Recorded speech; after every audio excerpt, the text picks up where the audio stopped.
আমরা এখন আছি এয়ারপোর্টের শোরুমে, এয়ারপোর্টের গাড়ির শোরুমে, এবং আমার সঙ্গে রয়েছে বর্ধমান থেকে আগত শুভ মণ্ডল এবং বনগাঁ থেকে প্রসেনজিৎ মণ্ডল। ঠিক আছে, আমাদের কাঞ্জিলাল স্যারের রেফারেন্স।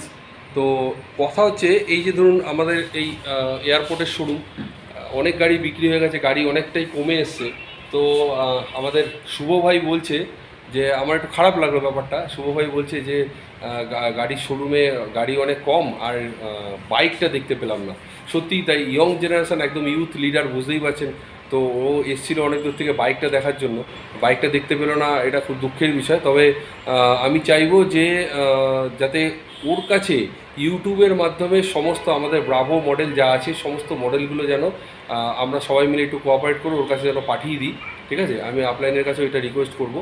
আর শুভ ভাই, তুমি বলো কেমন লাগলো টোটাল কনসেপ্টটা শুনে, এয়ারপোর্ট এই শোরুমটা দেখে কেমন লাগলো একটু বলো। স্যার জবরদস্ত স্যার, দারুণ সুন্দর লাগলো শোরুমটা।